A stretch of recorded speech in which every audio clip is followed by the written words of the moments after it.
Thank you for tuning in to the best parenting show on the internet, Post Daily Dose. It's the Post.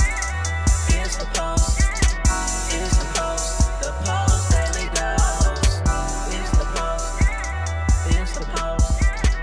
It's the Post. The Post Daily Dose. It's the Post. It's the Post. Well, good afternoon, everyone.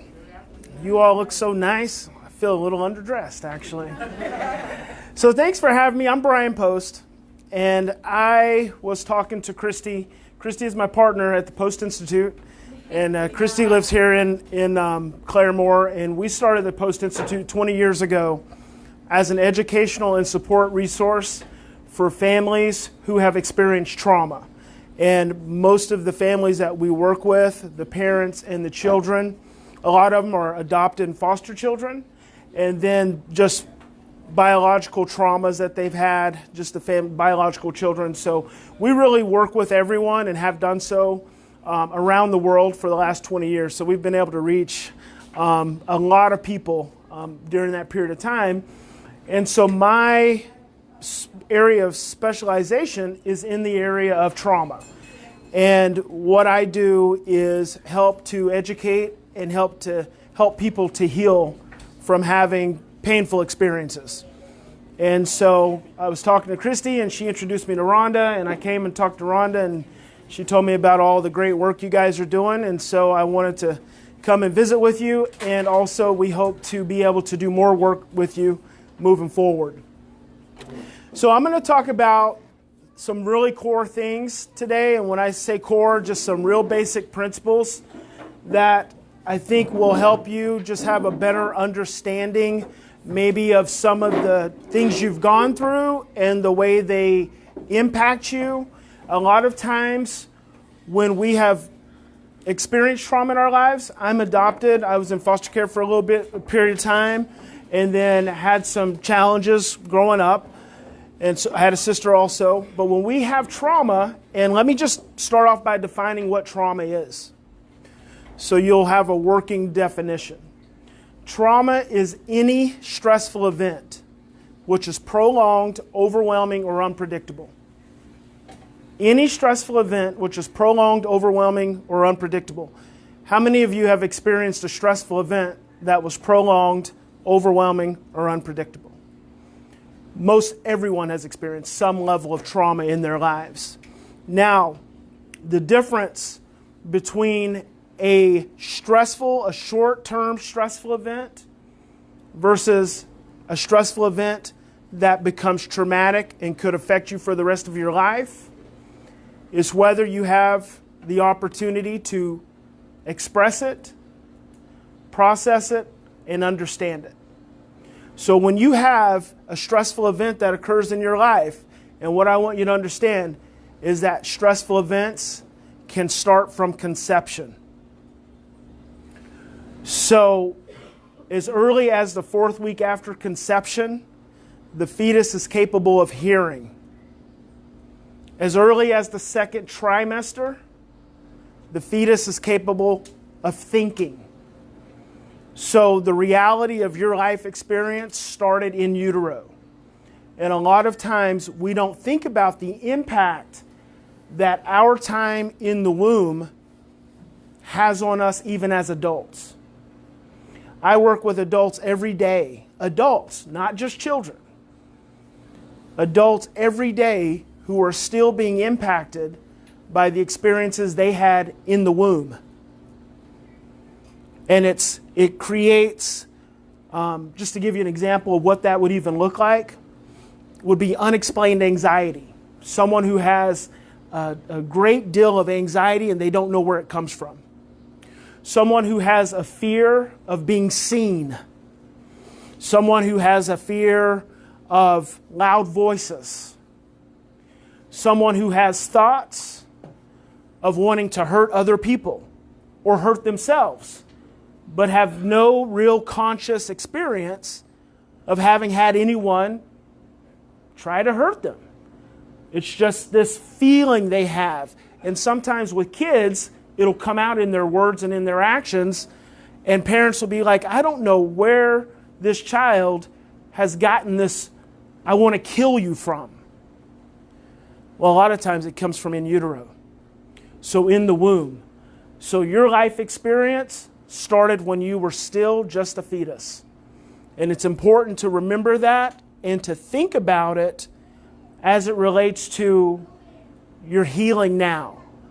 And so when we have experienced any stressful event which is prolonged, overwhelming, or unpredictable, and we haven't had an opportunity to really talk about it, cry about it, yell about it, be sad about it for long periods of time, as long as we need, and then to have someone witness and be present to us as we do that, which is the processing part. So when you're processing, you need an opportunity to not just talk about something, you need to be able to feel it. Because your body stores trauma experiences. So trauma experiences get stored in your body in an emotional way. So when all we do is just talk, that's not accessing trauma. That's just accessing our thinking, our thoughts about the trauma. We've got to be able to get into our feelings about the experience. Now, most of us don't like to do that, right? Have you ever said, I don't want to talk about it?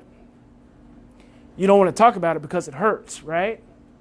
And sometimes you don't want to talk about it because it can actually make you feel like you might die. So you don't want to talk about something that might make you feel like you're going to die. So then what happens is you just push it down. Because the reality is, talking about it and feeling it, you're not going to die. But your brain thinks you are.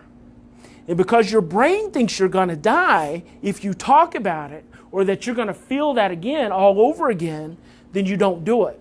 So then you push it down. You bottle it up, and you just carry it around with you.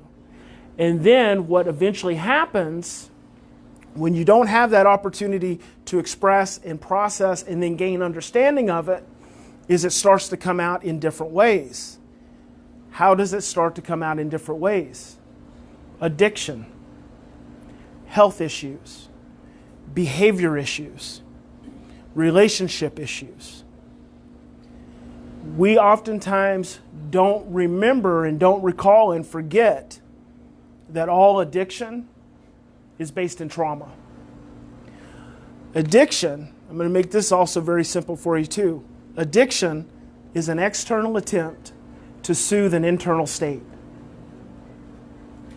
So what happens, and you have to understand the thing about addiction, is because a lot of times there's a lot of judgment around addiction from our families and socially.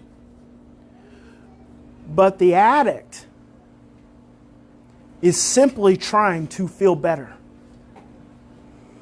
The addict is simply trying to get out of pain. The addict is not a bad person. The addict is a wounded person. And what happens is, because we haven't had an opportunity to work through the wound, we start trying to figure out ways to make it go away. And then when you start trying to figure out ways to make it go away, you find that one thing that really works good for you. And you have to understand that addiction is not just drugs. You can have shoe addictions, you can have food addictions, you can have sugar addictions, you can have sex addictions, you can have religious addictions. So addiction is any external attempt to soothe an internal state. And the reality is what needs to be healed is the internal state. When you heal the internal state, you don't need the addiction anymore. But we spend a lot of time working on the addiction and not the internal state, which is the trauma, which is the painful experience, the stressful experience that was prolonged, overwhelming, and unpredictable. And that could have started a long, long time ago. So one of the things I'm going to ask you all when you leave here today is give some time and think about what your birth was like. And you might not know, and you might not even have parents that are still around to be able to ask. But what you have to do with that is you just think, What was going on with my mom and dad when they were pregnant with me? What were their life circumstances? Because see, that's the beginning. That's where we start. Now, that's not necessarily where we finish because the story's still being written for us. But we start there. We start at that real basic level.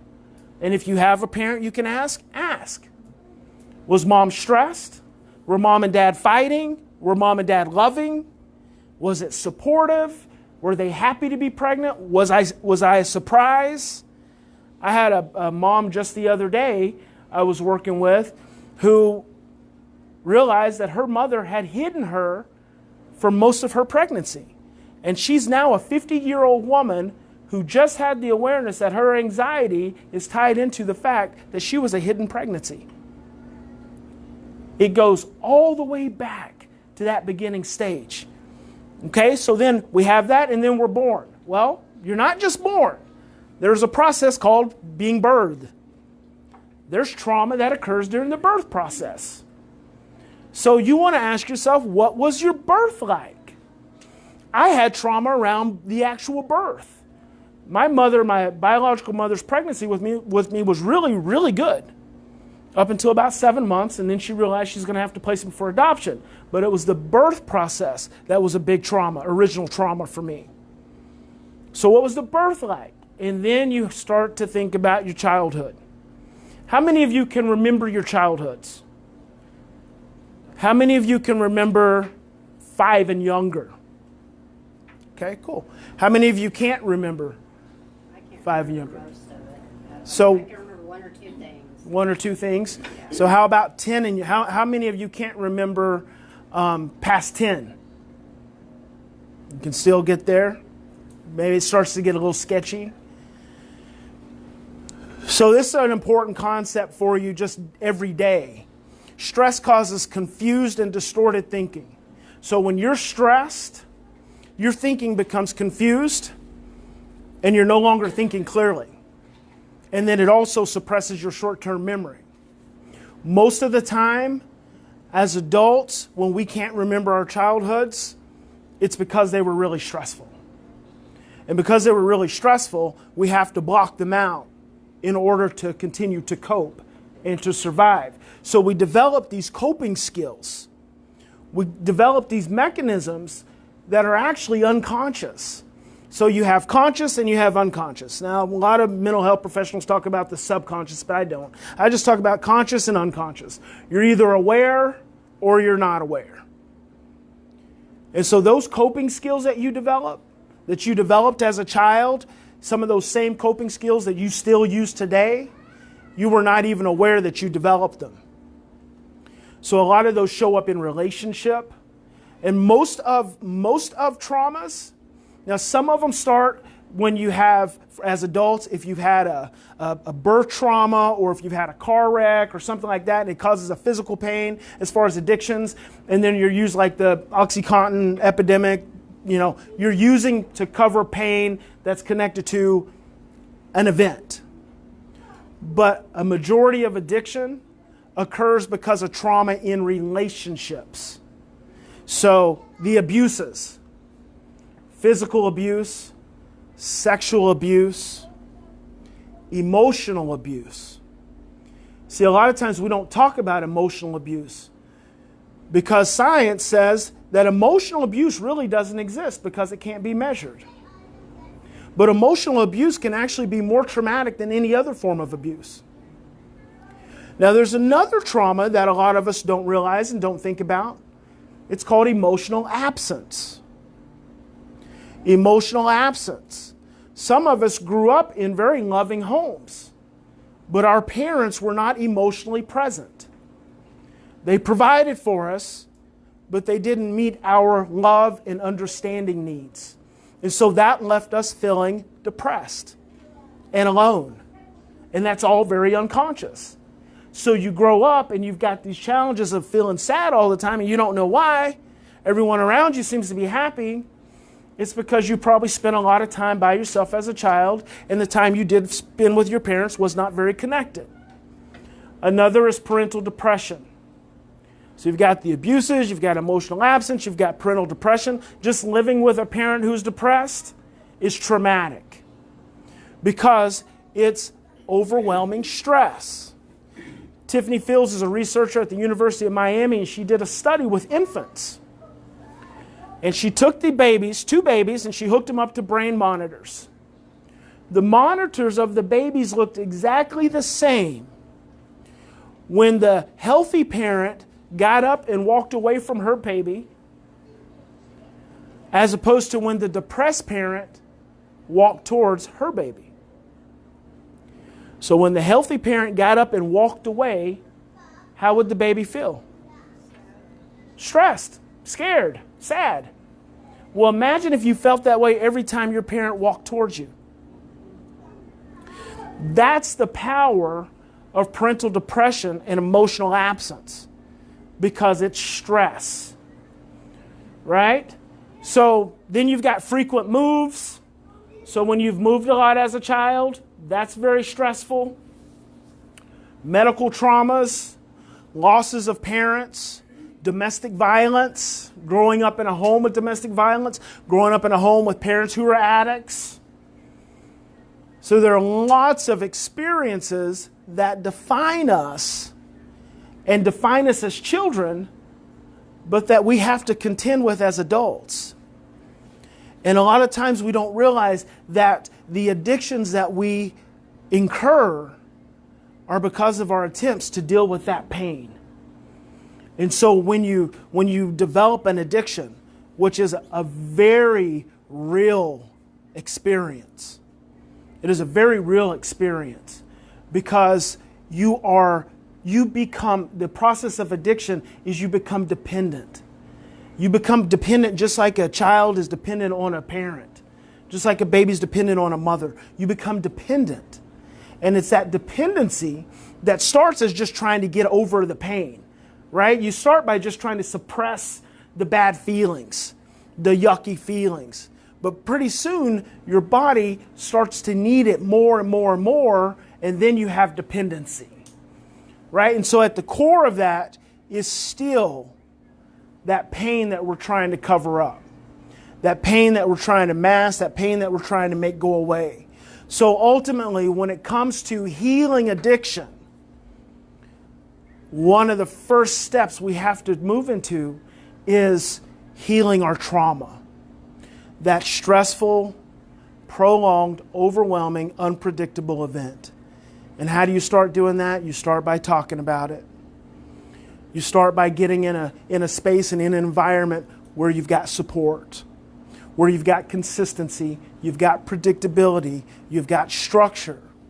And then slowly but surely you start to get into a place where you can get more comfortable talking about that pain, talking about that experience. And then when you get to that place to where you can talk about it a little bit more freely, then you start to feel it. You got to, before you can get out of something, you've got to be willing to go into it. Before you can get out of it, you've got to be willing to go into it. And that's where it starts to get scary. But what I want to do with you guys today is kind of give you some real simple concepts and ideas, kind of how all this works. And so we'll start by just talking about the brain. So you've got a part in a structure in your brain.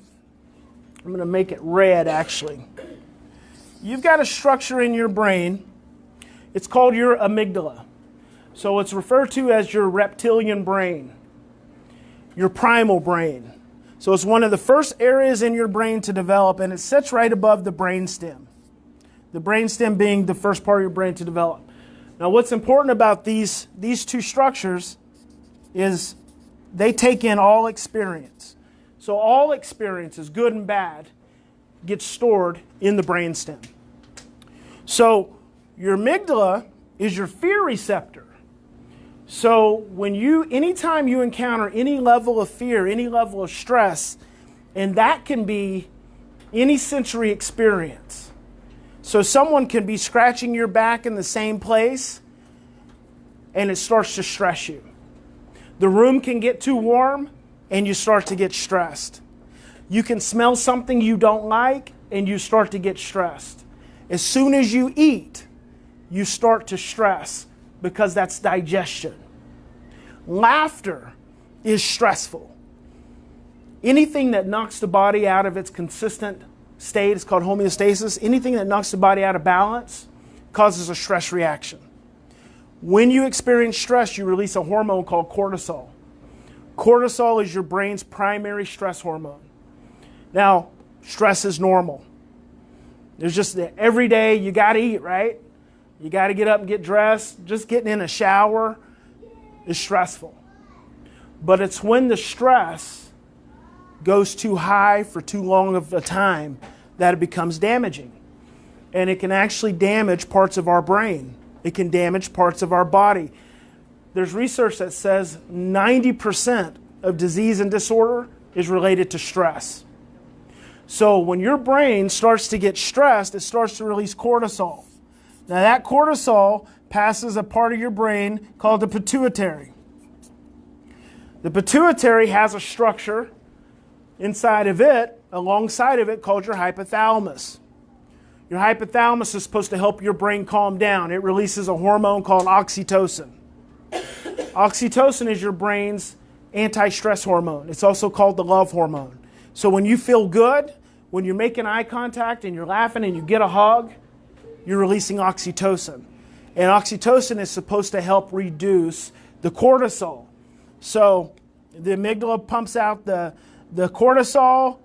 The hypothalamus is supposed to pump out the oxytocin to help calm you down.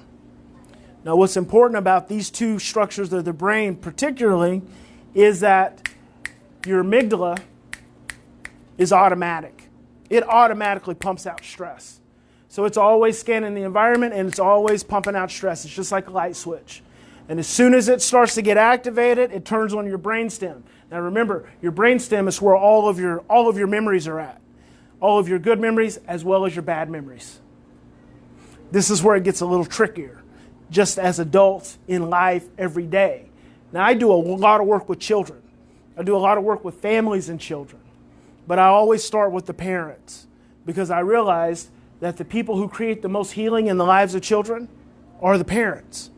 The most powerful people in the lives of children are not therapists and counselors. They're the parents.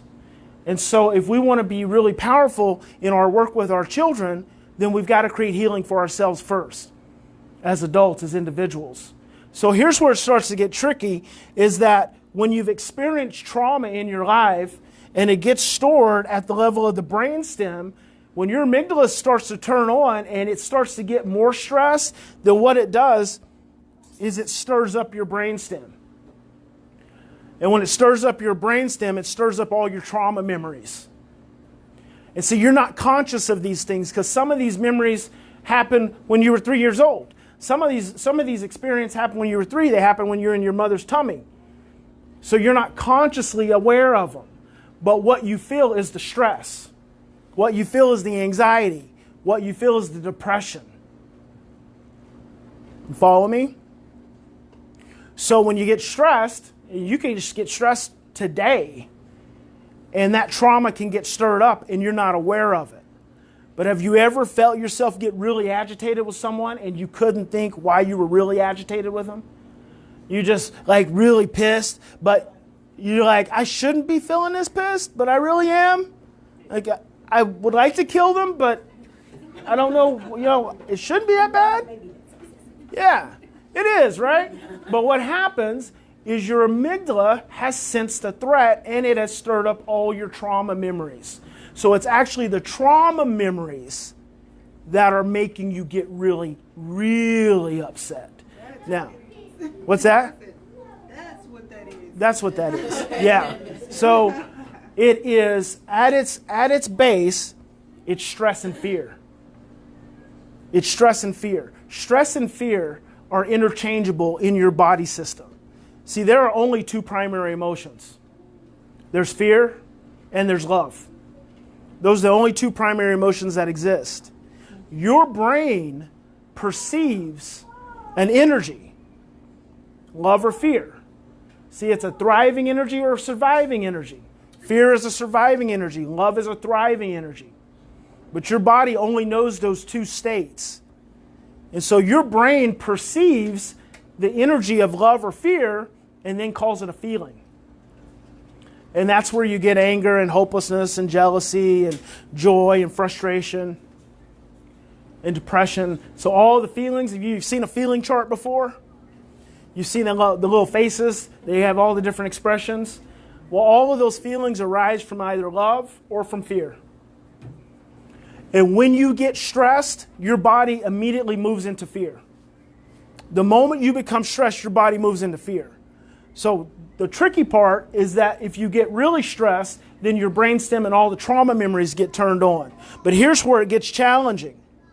This little part of your brain, your pituitary, your hypothalamus, that's supposed to turn on oxytocin, your anti-stress hormone, where your amygdala is automatic, your oxytocin response has to be taught to you. You have to learn your oxytocin response from your family of origin. You start to learn how to produce oxytocin in the face of stress when you're still in the womb. And then when you're a baby and you cry and you're helpless and you're hungry or you're dirty or you're scared, you're experiencing stress. When your parent comes and they pick you up and they feed you and they rock you and they soothe you, what they're actually doing is training your brain to turn on oxytocin through turning it on for you. So the parent turns on your oxytocin first and starts to train your brain how to turn it on when you get stressed. There's all kinds of funky ways we store memories that trigger our oxytocin response. If you think about you go into a house and it smells like chocolate chip cookies and you're like, oh my, this smells like grandma's house. You immediately feel better. Or you have a memory of of someone who was important in your life. You can just have the thought of that person and you start to just relax. That's because your brain turns on oxytocin because it's associated with that memory. But what happens if you didn't have someone teaching you how to turn on your oxytocin? What happens if you're a baby and you didn't have someone to pick you up and to hold you? What happens if you're hungry as a 2-year-old and you didn't have anyone to feed you? Or as a 3-year-old, 4-year-old, 5-year-old, you've got an adult who's doing things they shouldn't do to you and you don't have an adult to come and keep you safe. And that happens night after night after night. And there's no one keeping you safe. Well, what happens is that your brain starts pumping out more stress hormones. And the little bit of oxytocin you may have received isn't enough because your brain is pouring out so much stress. And then it gets stored in your brain that way. So your brain gets locked in to this heightened level of stress. But you still grow. You still get big. You still have opportunities where you eat, and hopefully there's a few loved ones. So there's a little bit of oxytocin going on here. But the problem is the stress is too big. The oxytocin isn't big enough. You don't have the ability to produce it yourself. You need an adult to come and produce it to calm the stress. But when you don't have an adult to come and produce it, the stress just gets too big. And what the brain does in reaction to stress, it does two things.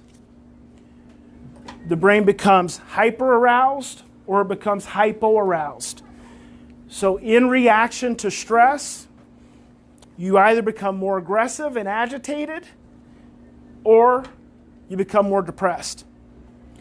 And so you start to learn these patterns very, very young, very, very early in life. And then, at some point,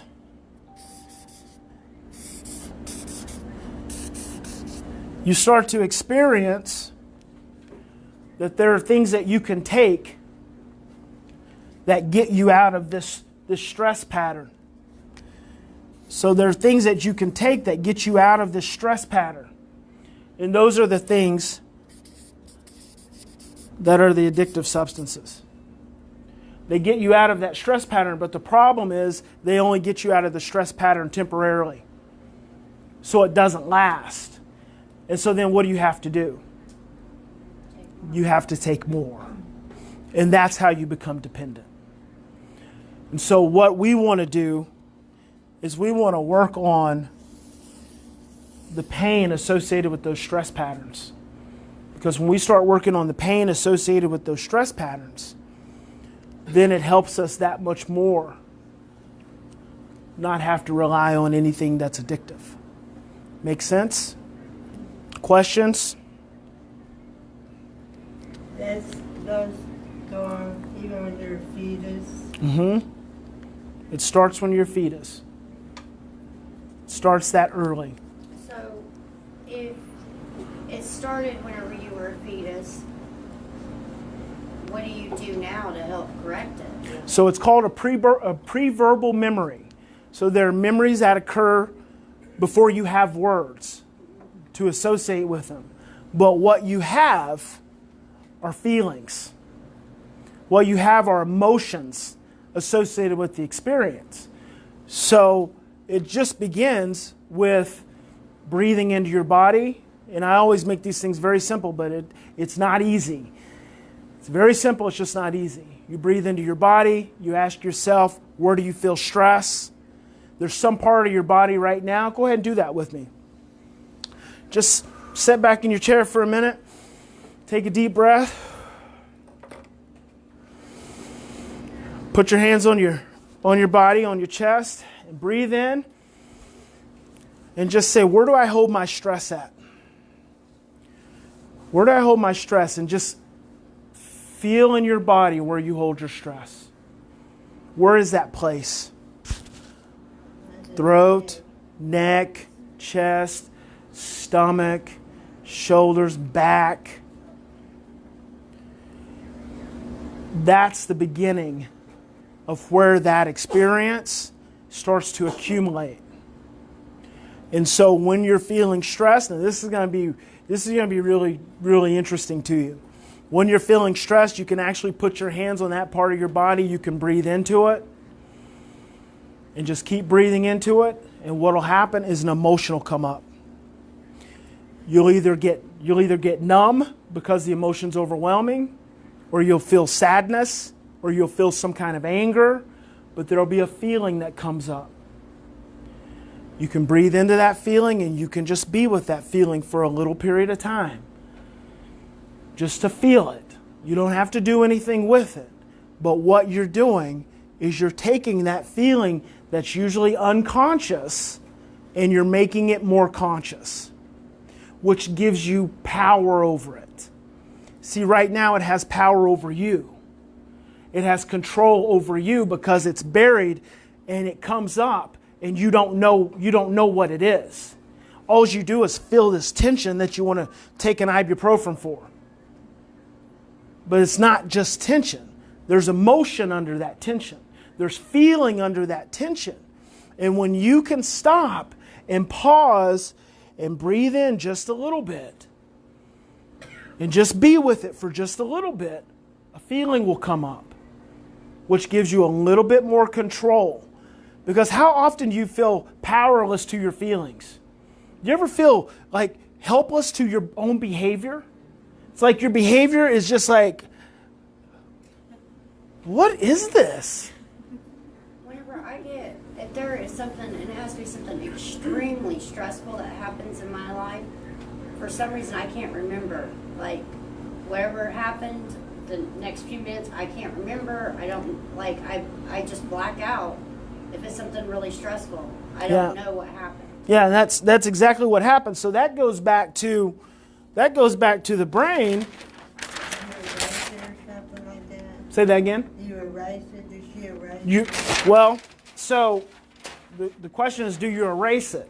So we don't actually erase it. We block it out. Yeah, because I can't remember, and others will have to fill me in on what happened. I know I feel scared. I know I feel stressed. But I don't know what just happened or what's going on. And then I can kind of put the parts and pieces together from what other people say. But there's a lot of times that I don't remember what just happened. Whenever it's got to be a pretty serious stressful thing. So when I said stress causes confused and distorted thinking, when you become stressed and your amygdala gets activated, because your oxytocin response isn't strong enough, then what happens is the cortisol overwhelms your hypothalamus, and then there's another part of your brain called your hippocampus. Your hippocampus is the part of your brain that's responsible for clear thinking and short-term memory. So when your cortisol is too high, it overwhelms your hippocampus, and that's what suppresses your memory.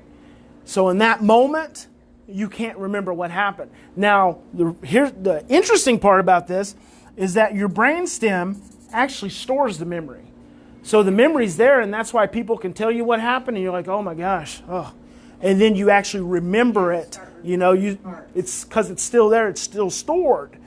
But in that moment, your amygdala is so strong. See, all of you are operating with really sensitive amygdalas.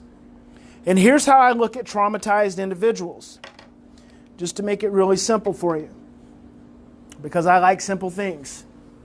People who've experienced trauma are stress sensitive and fearful. So you are really sensitive to stress and you have a lot of fear. Now, we have come in our society to think about being fearful as a bad thing, like that's a weakness. But it's not about a weakness. It's just about knowing that you are scared. Like you have a resting state of fear. You have a resting state of stress sensitivity. That's why sometimes the lights are too bright. That's why sometimes it's too noisy. That's why sometimes you can't handle any more people. That's why you don't want to get touched sometimes. That's why when you get upset, you want to go to your room. You don't want to hear anyone. You don't want to see anyone. You don't want to smell anything. You just want to be left alone. The reason is because you're stressed. And when we get that stress, it activates all of those memories and those feelings, which then make you feel overwhelmed. Right? And so there was a point in your life where you got conditioned to behave a certain way based on that stress. Your behaviors became conditioned because you were pursuing behaviors based on that stress. Now you're trying to change those behaviors.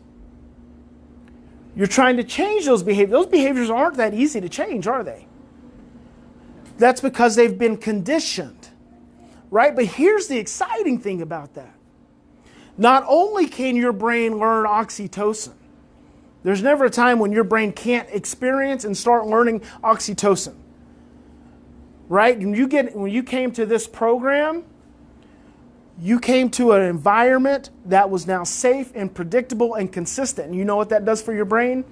It helps calm your stress, and it helps increase your ability to experience oxytocin.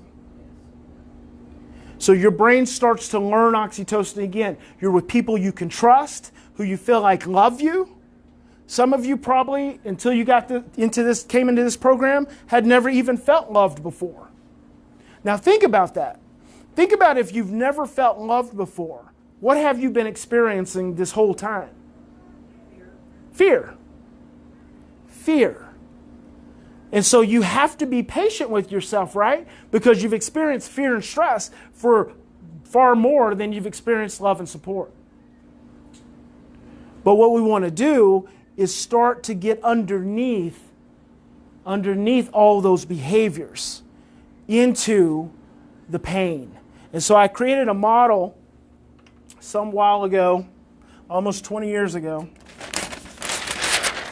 and it's called the stress model. The stress model says all behavior arises from a state of stress.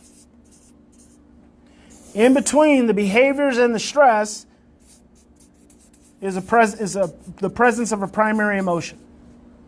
All behavior. So this is really simple. This is a really simple model to understanding yourself. It's also a really simple model to understanding other people and understanding relationships. All behavior doesn't matter what the behavior is, good or bad, addiction or not addiction, all behavior. Now let's just think about some negative behaviors. Give me some negative behaviors. Isolation. Anger. What else? Depression. Negativity. Outburst. How about stealing? Fighting. Screaming. Being dramatic. Arguing. All of those behaviors arise from a state of stress. So something occurs in your environment. It could be in your external environment or it could be inside of you. You could wake up from a nightmare and that starts to create stress. And that stress drives one of two emotions, either fear or love. So that stress from that experience, as simple as a nightmare, as simple as not eating when you should probably eat, as simple as having someone frown at you. You could have someone frown at you first thing in the morning, and that frown could trigger you. It could trigger you. You might not like the way someone smiles at you, and it could stress you. And as soon as it stresses you, what it's going to do is it's going to drive your fear. So now your body moves into constriction. So here's what I want you to do. Hold up your hand. You have trillions of cells in your body. Every time you become stressed, one cell causes all the other cells to constrict. So when I say stress, ball your hand into a fist. Stress. Stress. Now you are stressed out.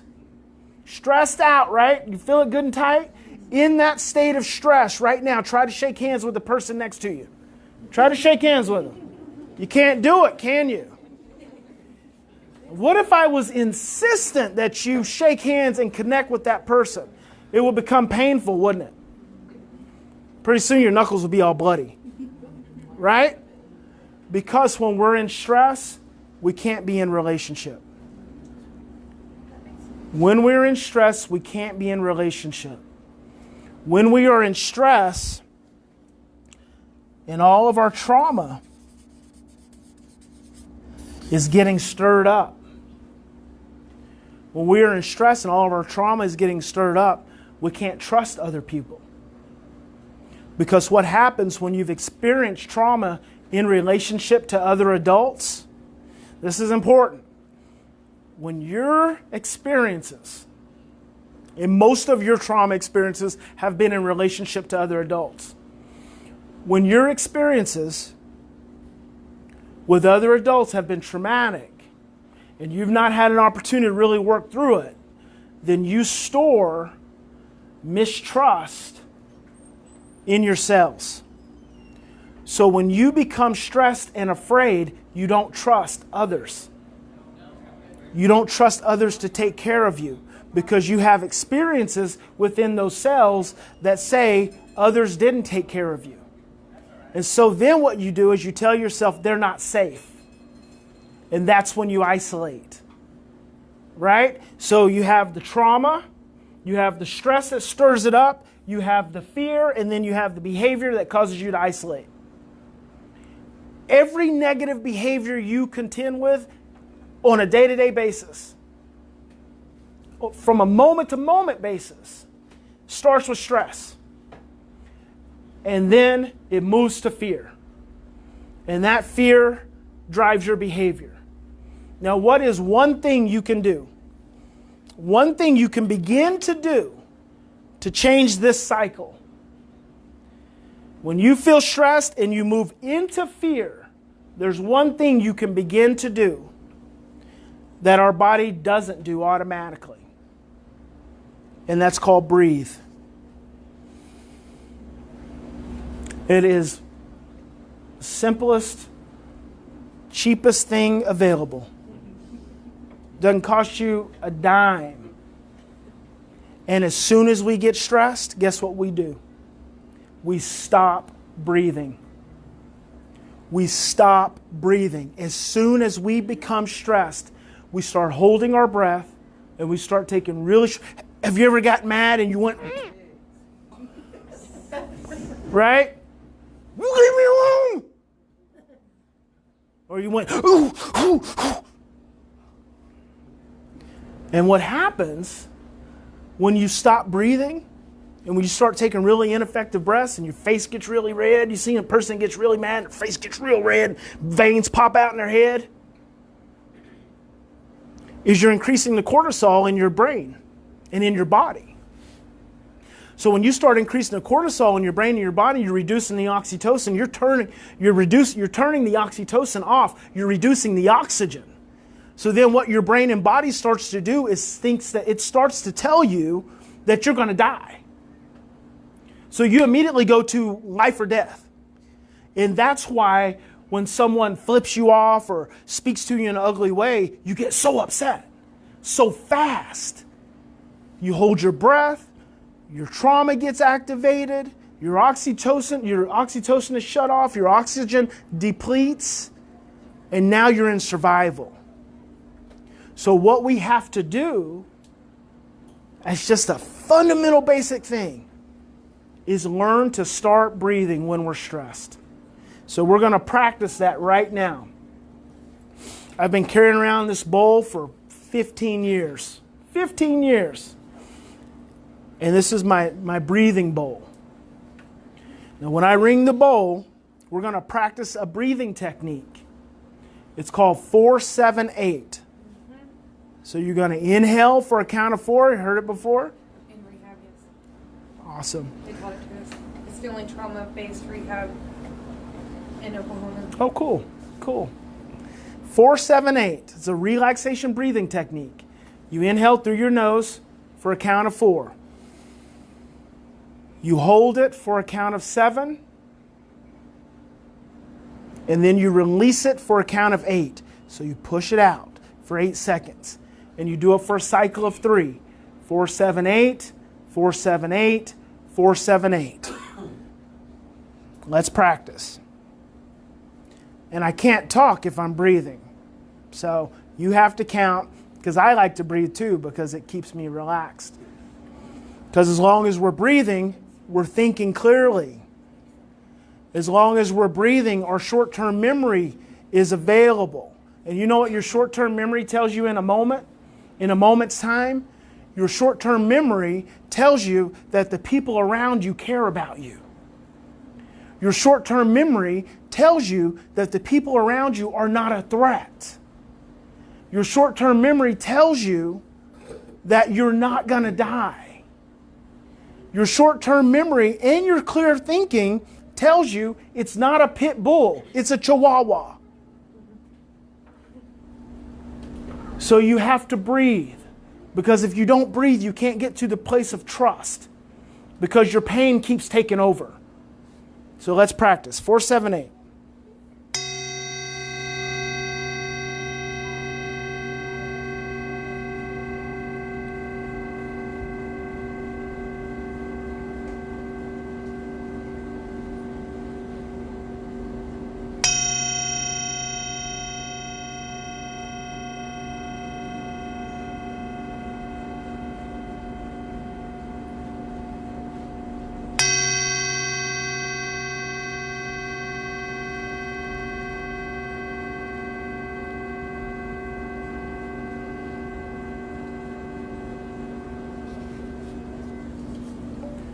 When you're stressed, that's a lot harder to do.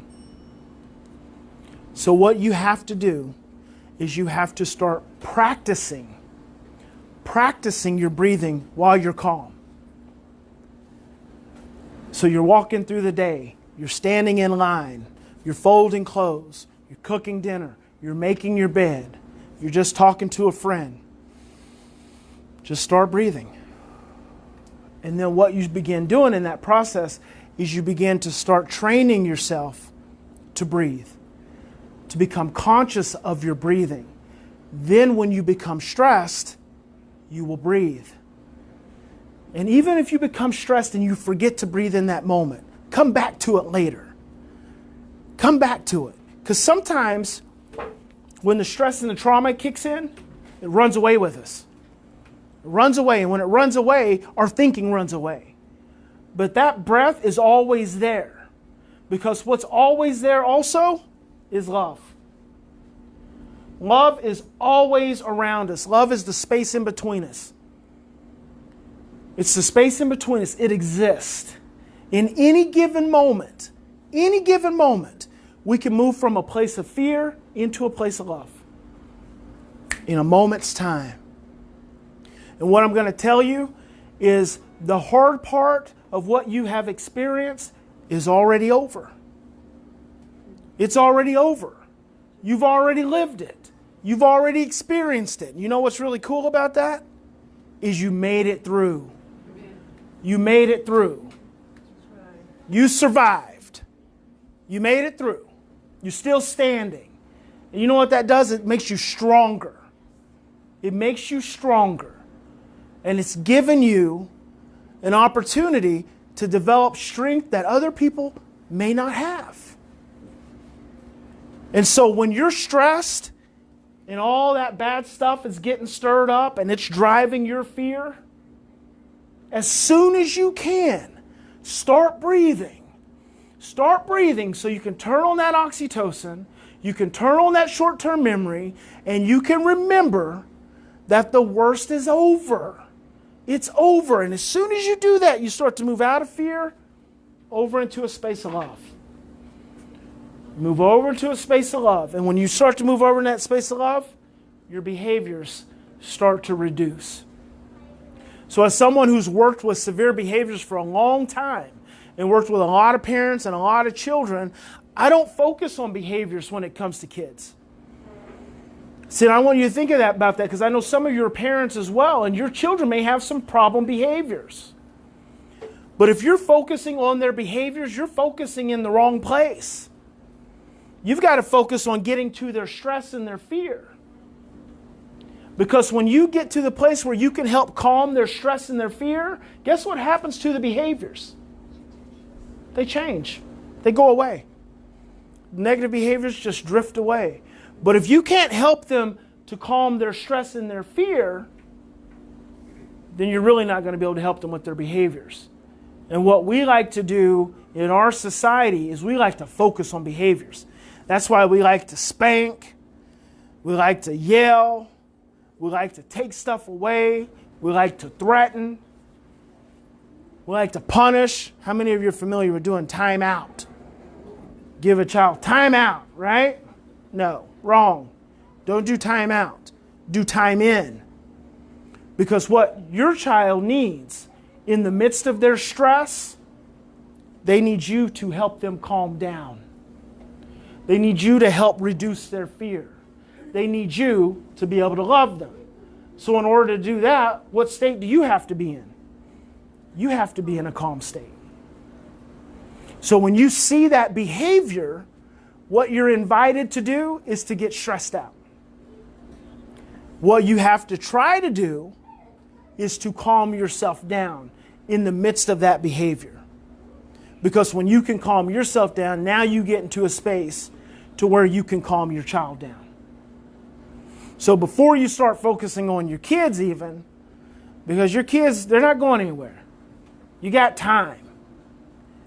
Your main focus needs to be on calming your own stress and working through your own trauma. You place your focus there, and you just love your kids. Just love them. Even though they may have behaviors you don't like right now, you just love them. Just love them. Because you keep working on your own trauma and your own stress and your own fear, it's going to start changing their behaviors without you doing anything. When I used to have a clinical practice and I had families come in, I would work with the parents. They would come because of the kids, right? The kids are having problem behaviors.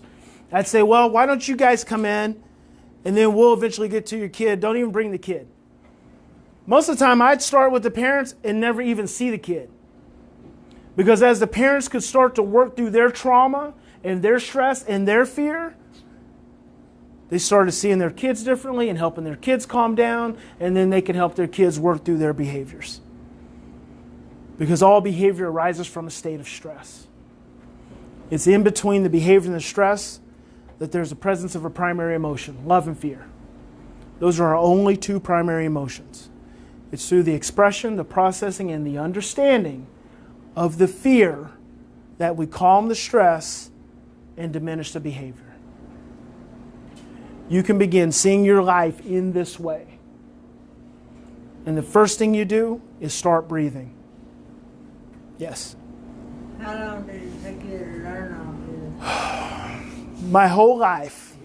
My whole life. And you know, by both, by experience. I truly believe that God made me to do this. So when I was conceived, God knew this is what I was going to be doing. And so every experience I've gone through and every experience I've had has educated me to this moment. And I still forget to breathe. I still get stressed out and forget to breathe. So it is a process. It is a process. It is a journey that we're always getting better. We're always breathing more. We're always being able to calm ourselves down. Grab our fear when it's there. Start to see it. Start to gain more control over it. Start to have more consciousness of it. Yes. So, whenever you're dealing with a child that's got some really bad behavior issues and it's gone through a lot of things, the spanking them and taking things away in the timeout and stuff, does that, that's not helping them at all? That's just making it worse? Mm-hmm. Okay, because that's kind of how I felt. Yeah. And my son has a lot of behavioral issues. Mm-hmm. My daughter has some too. And they're the ones in there that's being loud. Mm-hmm. They're 6 and 7. They're getting better. Like before, we would not be able to sit in here and then be in there. They're getting better. Doing awesome. I've been working really, really hard. I've been doing positive discipline. That's great. Where I'm ignoring the negative mm-hmm. behavior, but telling them good things about mm-hmm. the positive one and helping them. But I get pulled and torn different directions by people that I care about and love me. They're like, no, you need to spank them, you need to take this way, you need to do this. Everybody's pulling me different directions, and I just want to be doing the right thing for them. Because mm-hmm. mm-hmm. they have had trauma. Yeah. And they are hurt, and they want to be good, and they're trying, and they are making progress. Mm-hmm. But everybody seems to be in that mind frame of beat their butts until they, veer you in mind and don't move and shut up. Mm-hmm. And I just don't know what I should say to people and why that don't work. People don't understand. I wouldn't say anything to them because ultimately you're probably wasting your breath and just going to stress you out more because they're not going to hear you. Just say thank you for your opinion and then move away as fast as you can. Right? Because so I'll make it really simple for you guys. When it comes to parenting, make this really simple. If it creates more stress, it's not helping. If what you're doing with your kids is creating more stress, if it's creating more fear, it's gonna just create more behaviors. And those behaviors may not appear now, because the thing about adults in our society is because we're so scared and stressed ourselves, and we have so much conditioning, we have generations of conditioning for stress and fear. All of the spanking and the hitting and yelling at them and making them sit, that's all conditioning. And then what happens is we just become more stressed and more scared. And you can do that up until a child is probably 10. Like I can stress you out and control your behavior till you're 10 or 11. But what happens when you become an adolescent? All of you know that at some level. You know that experience. You know what it felt like to be a child in an environment that probably wasn't very enjoyable or pleasant. And then at some point when you got to adolescence, when you got a little smarter, a little stronger, a little faster, a little sneakier, then you said, you're not going to tell me what to do anymore. And then that creates its own path. So it's also important to remember that the definition of discipline is to teach, not to punish. The definition of discipline is to teach, not to punish. And if you want to be an effective disciple, then you have to help calm the brain so the brain can think clearly and remember. Otherwise, the brain can't remember. And a lot of times we talk about the Bible when it comes to justifying hitting children. Spare the rod, spoil the child. Well, sparing the rod and spoiling the child speaks to the raising of sheep. The raising of sheep. The shepherd had a rod and a staff. The staff was to guide them. Not to hit them. That's right. The rod was not to hit them.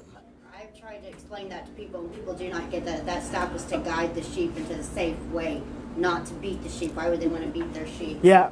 I've tried to explain that to people. I'm just really struggling and having a hard time getting the people who are close to us, and the people in our church family, and the people in our CR family, and the teachers of my children to understand that setting my son in time out for an extended length of time alone is not helping his behavior, because then he's only worse and more upset and more stressed when he gets out. And I cannot get people to understand that. And people are like, well, if he was mine, I would just beat his butt and put him by himself every day until he can straighten up and learn to act like the other kids. Well, that's not how it works. So here's something important in what you're saying is that you're experiencing a level of helplessness with your kids.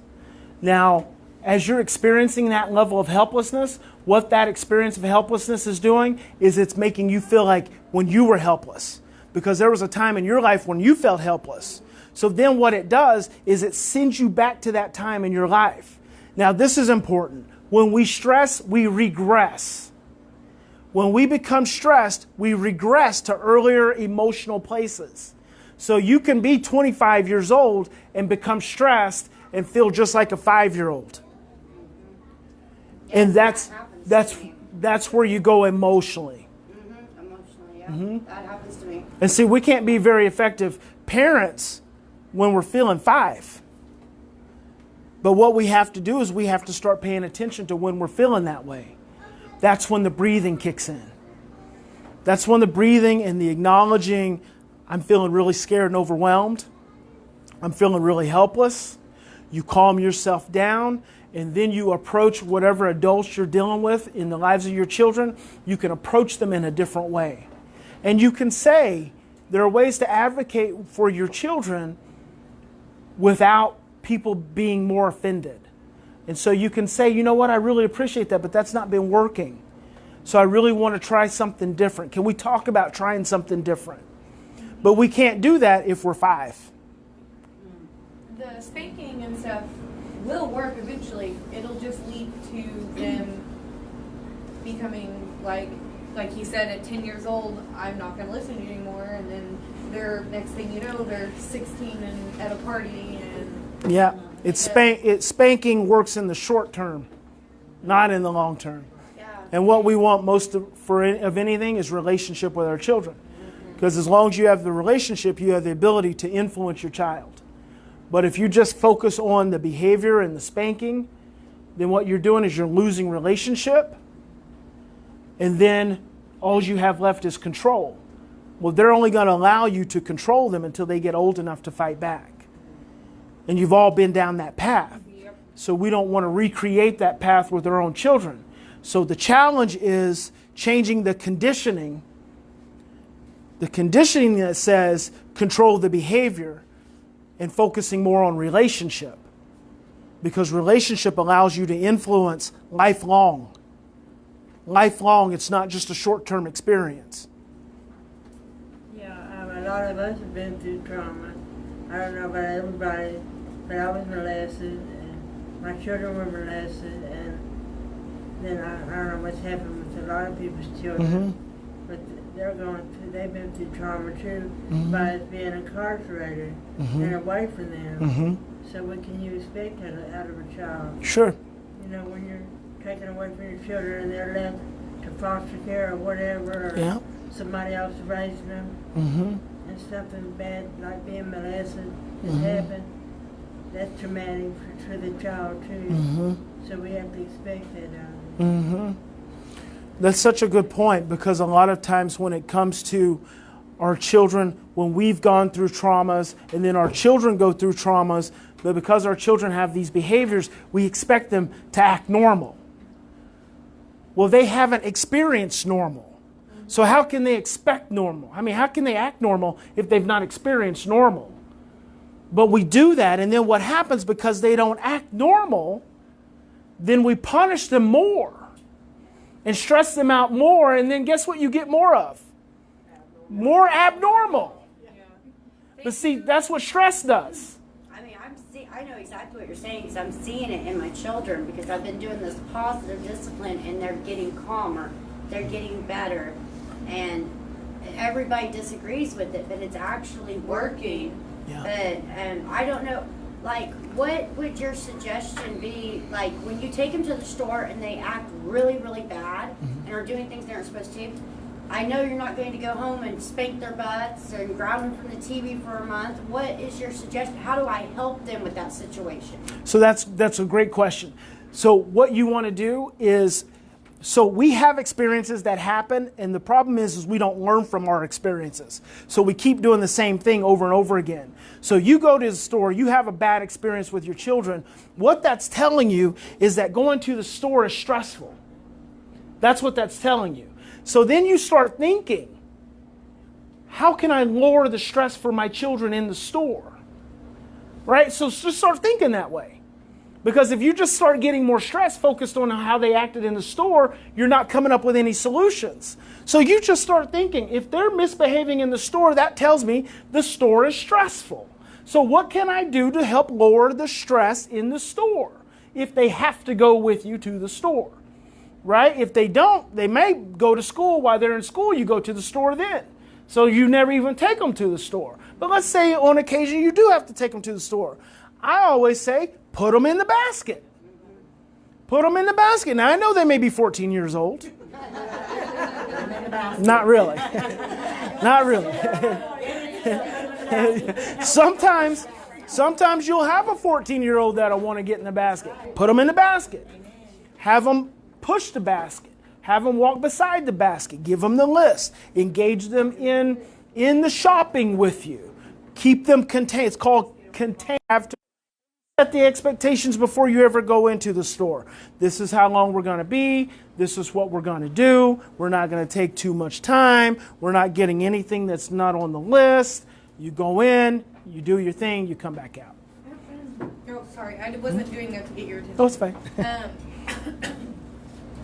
So I just got visitation back with my son, like unsupervised visitation, and I get to see him all the time and stuff. I actually gave him a bath for the first time in 5 months. Oh, cool. So it was a bittersweet thing. That's awesome. But so I'm not gonna lie, I have like swatted his hand, Sure. and I've yelled, and I immediately like got down on his level and was like, I'm sorry, I didn't mean to yell at you, you know, and tried to calm down. And I've been so worried about breaking the cycle because my parents are addicts. My dad's parents were addicts. My mom's parents were addicts. Like I want to break. I'm an addict. I want to break the cycle, and I really believe that this is because if my dad would have not set me in the corner and made me stomp my feet for 20 minutes because I stomped my feet after, you know, it all leads up to the rebel stage that I had. I feel like, and thank you so much. You're welcome. I'm about to leave, but thank you so much for this because I feel like this is how I'm going to break the cycle. And Fantastic. I'm really going to try. Fantastic. Thank you. Hey, before you leave, we actually have some books for you guys. Christy is willing to do a class. So based on the book, she does a study group, a book study, and talk to Sophia and get it set up, figure out how to make that work. Sophia? I have a question. So as a manager, our position, women that we deal with daily, like even here at work, when they can't deal with a big crowd and they have to serve them, what other ways is there? Usually I can pray, pray, Yeah. the situation, or I'll remind them, well, God got you through, this last crisis. So are there other ways that you would suggest to deal with these women that we have to that we work with? Let me tell you, something that's really powerful is just awareness. Because when you're not aware of why you feel the way you feel, then you feel hostage. It's like when someone doesn't know that they're stressed because there's a lot going on right now, a hug, let me breathe with you, let's breathe. See, a hug, a 20-second hug releases more oxytocin than anything else. A hug, let's breathe, right? Come here for a minute. Stress, hug, let's breathe. Okay, you're safe. You're safe. I'm not going to let anyone hurt you. Everything's going to be okay. Everything's going to be okay. And we're good. We're good? Yeah, good. Yeah, good. So, Make them go out. Well, it's your job. It's part. I work with them. Yeah. So just that awareness, and in that moment, because the reality is they want to be able to do their job. They want to be able to function. They don't want to not be able to function. But then what we can do as a follow-up is once all the chaos is settled down, at the end of the day, we can have a little group process. What came up for you? Because see, now you're helping them get more conscious. And then the goal is going to be for them to say, Miss Sophia, I'm feeling really anxious. Right? Because before then, they'll just be anxious. You want them to be able to say, I'm feeling really anxious, I'm feeling really stressed. And then let's breathe. And then what we'll do is we help them understand what does that mean. Because see, we have these experiences. You have this large group of people and you get stressed and you don't know why. You just think it's this large group of people, but it's not the large group of people. It's what the stress is stirring up. It's the memories the stress is stirring up that we can then start to talk about and start to process. And so when we start to feel anxious and the stress comes up, then we'll know why. And see, then that opens up a door for us to be able to cry about whatever it was. Now we're into really core, deep stuff. Now we're into healing. That's where healing happens.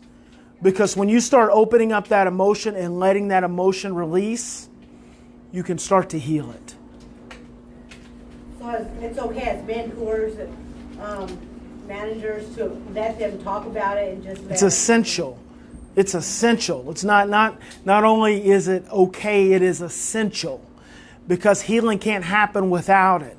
And it's the same way with touch. See, a lot of times in mental health, a lot of mental health professionals, especially with children who've been sexually abused, they'll say, give them side hugs and don't let them sit on your lap. Well, if a child's been sexually abused and they've only known bad touch, how do they learn good touch? And if you're not touching them, then they can't learn good touch. So touch is good. It's experiences we've had with bad touch that make it bad. So it's essential to be able to touch and hug and breathe together and support one another. Okay. Any other questions? Well, I hope I'm going to be back again and continue working with you guys. Thank you. Thank you for being here. And I'll hang around and answer questions. That's awesome. And now you're the star. Right on. So what is your book here? Yeah, you can take one of those.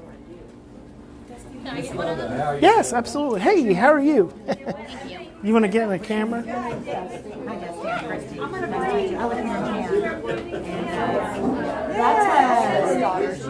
Hey, Facebook, thanks for joining me. I appreciate you showing up. So, She Brews Coffee in the Gap Ministries, they are doing really great work here for women in reform, overcoming addictions, working through trauma.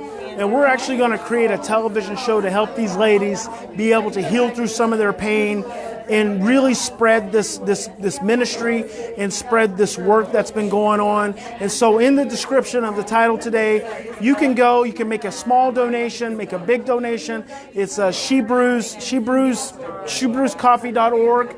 And it's in the description. Make a small donation if you can. And it doesn't matter what the donation is, but if you do that, I'm willing to do a free 30-minute consult, email consult for anyone that makes a donation to this cause. So thanks again for joining me, and look forward to being able to share this healing process with you guys moving forward. Have a good Sunday.